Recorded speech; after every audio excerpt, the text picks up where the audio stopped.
Hello, welcome to the Comic Coach podcast with me, Em Stroud, who is indeed the Comic Coach. And I hope you are well, and I hope you've had a good couple of weeks since I last recorded an episode of the pod. And today, lovely listeners of the Comic Coach podcast, it's very exciting because I do have a very interesting man.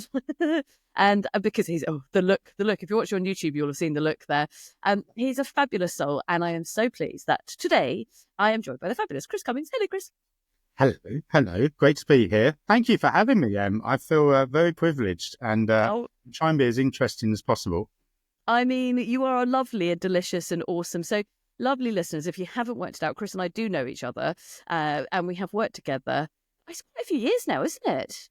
It has. I was trying to work that out, actually. I think it's probably 4. And you have lit up our Inside Out Awards amazingly. You are the star of the show. Massive, great feedback, positive feedback from you hosting. So yeah, amazing. And the reason that I love doing it, and for those of you that follow me, you will know that I talk about the Inside Out Awards because it is an amazing night where it's celebrating all of these unbelievably awesome people doing cool stuff in the mental health space. And, it's genuinely one of the most joyous nights because it's quite often celebrating the people that don't normally get recognised, and it's a fabulous thing. And if you're listening to this and you run an organisation and you've got awesome people in that space, then do have a look, although I think nominations are nearly closed. But for next year, lovely people. But anyway, that's enough about the awards. This is about you, Chris, and impact and all of this stuff. And as my regular listeners will know, I always like to ask all of my guests 6 questions. Are you ready? I am, yes. I'm looking forward to them. That's good. He's like, I'm looking forward to them with a slight moment of fear as well. So it's fine. It's just really right. And so question number 1, who has had the greatest impact in your life? Oh, this is a really tricky one. And there's lots of people actually who have had an impact with me. I'm going to have to go with my dad, I think. I know everyone goes with their parents, but Nope. Not always. Okay. So I lost my dad 3 years ago, and he just was a lovely, lovely man. I'm biased, obviously, but he taught me how to be a decent human being, I think. So in that sense, hopefully he's continuing to have an impact, and I'm continuing to be off decent bloke. But yeah, that's that would be my answer. And he had a great work ethic. He was kind, and hopefully I can continue. That's delicious. And what was your dad's name, other than Chris's dad? Chris's dad, Malcolm. Okay, so we are sending Malcolm a big boop boop for Malcolm being awesome and having such a fab son. And it is, and it's so interesting, isn't it? And the reason that I start with that question is, quite often we don't take a beat just to think who really has impacted us. And, of course, we all go through life and there's various different people that come in, whether it's mentors or teachers or friends or partners. And it's one of those things that when you do take that beat, it's like, who really does? And quite often it is parents. And it's just that thing about just kind of going, yeah, actually, that's where he left his mark with me, which is an awesome thing. That's how he left his legacy, and I can attest you are indeed have a very good work ethic, but more importantly, you are kind and you are indeed more than a decent bloke. So Malcolm is no doubt looking down on you and just kind of going, you are awesome. Question number 2. You've done very well. Number 1, answered it. Question number 2, what keeps you motivated in what you do? Oh, wow. So up until 10, 11 years ago, I was very sort of corporate, very boring, and played by the rules.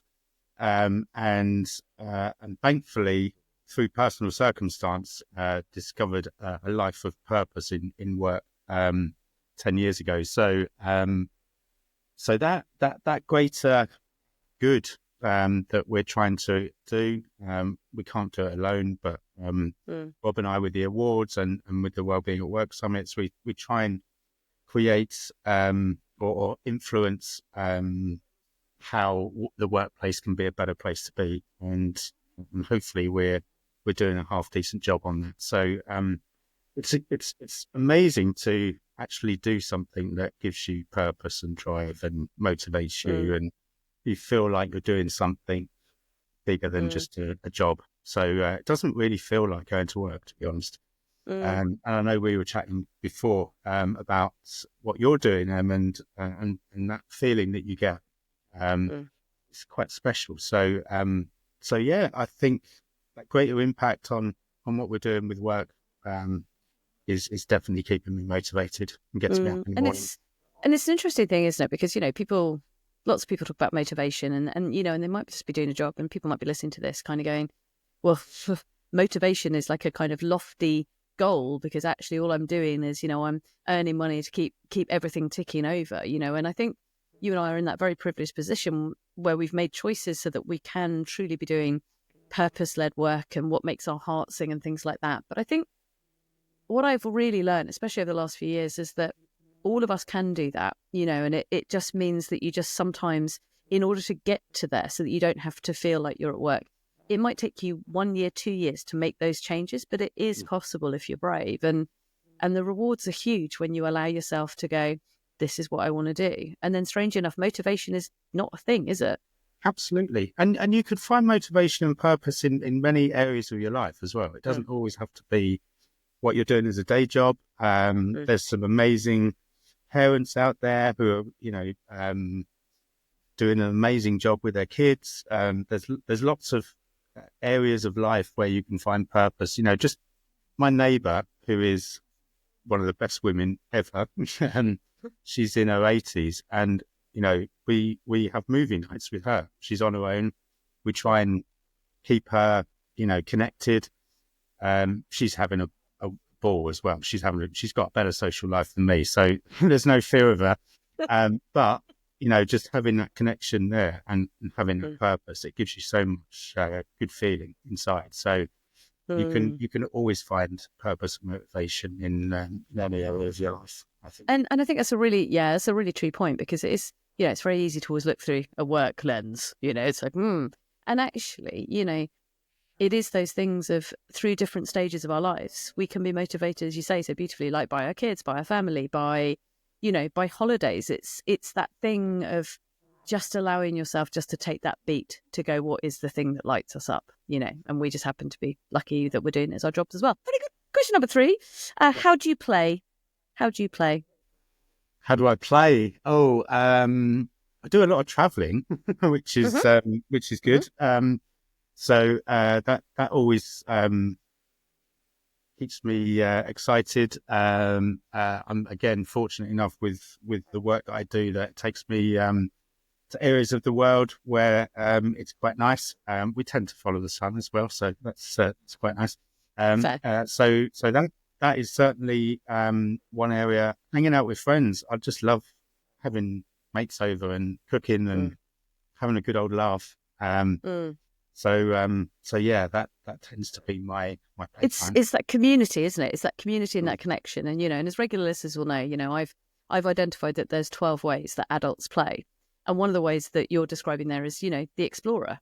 And the explorer is obviously the sort of the travel, but the explorer also can be the person while watching a film who gets lost in the world of IMDb, and all of that stuff, and and then there's you see, it's like that. Oh yeah, that's definitely how I play. And it's that thing, and as story, as storytellers, being around our friends, that's when we tell stories, we have the comment, all of these things are ways that we play, and it's important because that's what fuels us, right? So yeah. Question number 4. It's question number 4. That was me just making it sound like a quiz for no particular reason. What is one action that you've taken in the last year that's really impacted your life? Oh, in the last year, wow. Okay, so part of my job, I guess, is Wellbeing at Work summits. I stepped back from the day-to-day of that in January of this year. So this has been 12 months. I mean, I'm still involved and I'm still hanging around. But and I was involved in every aspect, and I've just sort of stepped a little bit. And difference, the reduction in stress and Yeah. hours has certainly made a difference. And I can think more creatively now, which is what I've been trying to do because I was too deep into the day to day. So yeah, that's been an amazing. I've managed to put my head above the parapet really, and look around a bit and see what's going on, and be more present. I think. So yeah, that's been a big thing. It's a huge thing, and I think there's something, and it feels really sort of pertinent. We're recording this towards the end of 2024, and I think naturally, although I'm a big believer that New Year's resolutions, they can happen whenever. It doesn't make any difference if you do it on July the 1st or January the 1st, but naturally, as we do come to the end of a calendar year within Western world, I think people do kind of reflect and are thinking, what are they up to? Where do they want to go next year and stuff? And I think having the courage to do that, to go, right, I'm going to step back. I'm still going to be involved, but I'm going to step back so that I can create more space so that you can think about things strategically. It does take quite a bit, because the thing is that when it's ours and we built it and everything else like that, it's like, it's a baby. Yeah. But isn't it interesting? Because actually what you've done, as you say, is you feel better. So that decision to do that has helped you feel better, which no doubt has then helped your team and everybody else that you're working with, because Chris is on a better thing. So very good. Yes. And it's improved the business. So clearly I had high, far too high expectations of myself. Like, I'm so important, and suddenly it's like, oh, maybe I'm not. I'm not that important after all. I thought I was, but I'm not. Exactly. Question number 5, which I guess kind of links really nicely with that decision. How do you take care of yourself? So sleep is so important to me. If I don't get enough, I'm really grumpy. And spin is, I'm weird like this. I love spin. It's my non-negotiable. So I'm there at 6 o'clock in the morning, spinning away in a cold shed like this You're morning. one of them. I'm one of them. Everybody has made decisions about you based upon that. You're one of those, are you? Very, very weird. Very weird. I just can't go in. Years ago, I tried to go into a gym and start, lifting weights and looking cool, and I just hated it. So I found my little thing with spin, and love it. And again, it's a little community. We're all a bit crazy together, getting up at the crack of dawn in the cold, dark, and wet, and going wild on a bike for an hour. So that's definitely non-negotiable as well. But sleep, definitely. Yeah, I so hear you on the sleep piece. It's so easy to underestimate the value of really good sleep until you don't have it, and then you're like, oh, and I think, people try and, we try and push so much and push ourselves and try and go, well, and I'll do this and I'll do this and I'll do this. And it's like, if you don't have that foundation and, whether it's sleep or rest. And I was reading some stuff about, all the happiest countries around the world, and these are all various different kinds of people. And all of them prioritize rest as well as good sleep and play.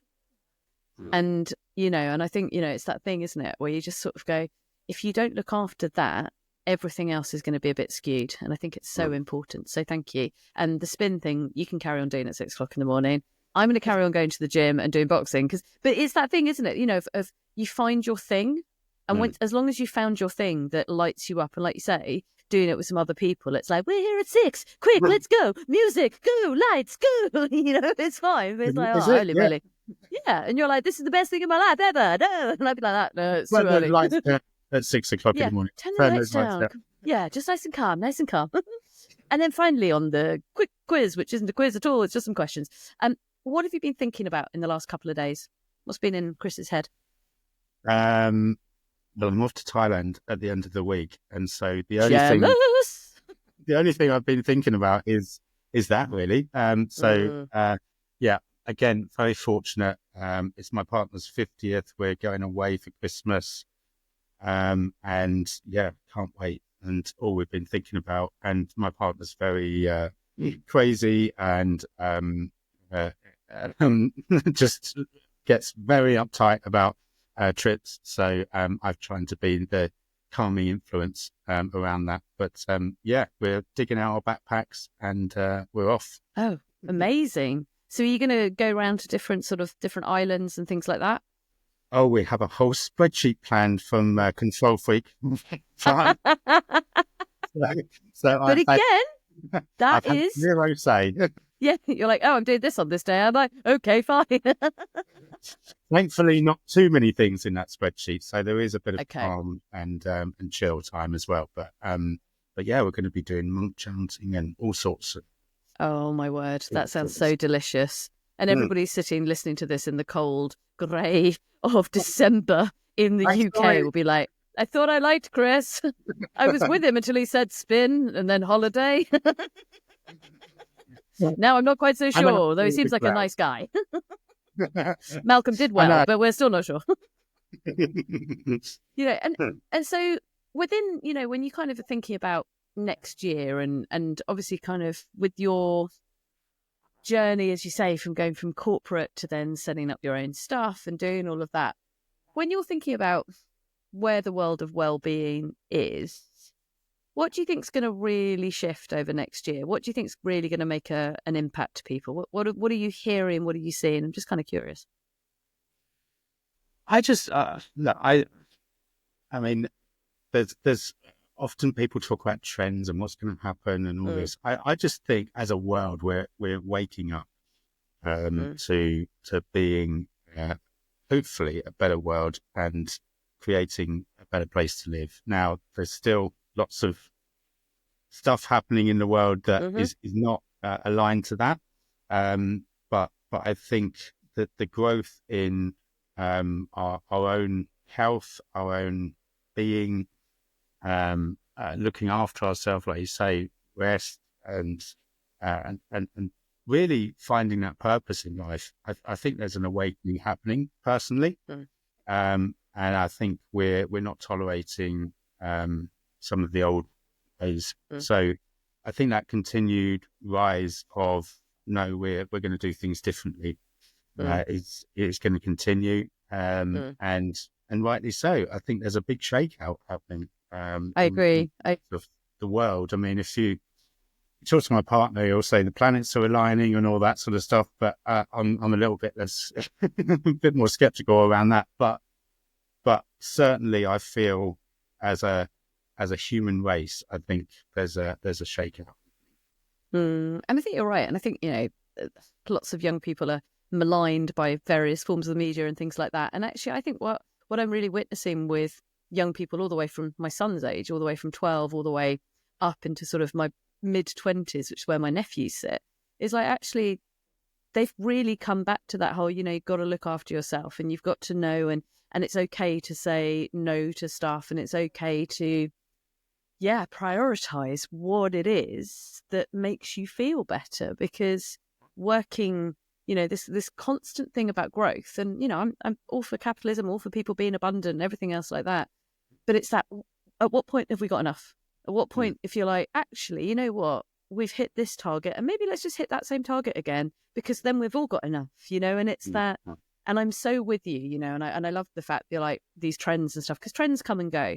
But actually what won't go is that shift of, not to be too much like your husband, but shift of consciousness of like, actually, on an individual basis, if we don't look after ourselves, like they say on an airline, like put the oxygen mask on first. If you're not looking after yourself, you can't thrive in any way anyway. So it is really important to kind of come back to that. And that's in this crazy world of ours in 2024. If we're all looking after ourselves with kindness and each other with kindness, then maybe we can just shift, maybe it'll be all right. Chris, I could talk to you for hours, but I'm aware of your time and of course my listeners' time. How do they, now obviously you'll be out of office and they'll be like, well, I'm not going to send Chris anything because we know he's gone. But let's just say hypothetically, someone's listened to this in January or February and they're like, oh, he might be back by now. How do people find you on that good old thing called the internet? Where do they find you? Where can they find about you and your world? Oh, well, you can connect with me on LinkedIn. I love meeting like-minded people. So it's Chris Cummings. And the website is either Inside Out Awards or Wellbeing at Work Summits. Fabulous. I will make sure that both of those are, of course, in the notes. Chris, I knew it was going to be a joy because you're joyful and you're interesting and you're lovely. Have a splendid holiday. Slightly jealous. Thank you. Slightly jealous. And thank you so much for coming on the Comic Coach podcast with me, Em Stroud. It has been a joy. Thank you, lovely man. Thank you. It was a pleasure. Oh, the lovely Chris. I honestly could talk to that man for hours because he is so kind and he's so open-hearted. And, like when you're recording podcasts and you're doing all of this, there's always this thing in the back of your head of like, okay, timing and length and everything. And, it just felt like the natural place because otherwise it's going to open a whole other thing and this podcast would have been double the length, which would have been fine. But I'm also aware of timing. And I think the thing that I really took from that conversation, there was loads, but the thing that I really took was him having that courage to go, I need to take a step back from this so that I can think about things and create space. It's exactly where I'm at. It's exactly where I'm at about creating space and being courageous. And so if you're listening to this and you're thinking about the next year of your life, that's the next year of your life. This isn't a rehearsal. It's the next year of your life. You're never going to get today back. You're never going to get tomorrow back. So it's like, let's live our lives, right? Let's live our lives wholeheartedly. Let's be courageous. Let's be brave, because that is what the world needs us all to be. So on that, go be awesome. Go be you. Carry on creating impact. This has been Em, the Comic Coach, and thank you so much for listening. Do subscribe, like, and do all of those good things, and I will catch up with you very soon. Take good care. Bye for now.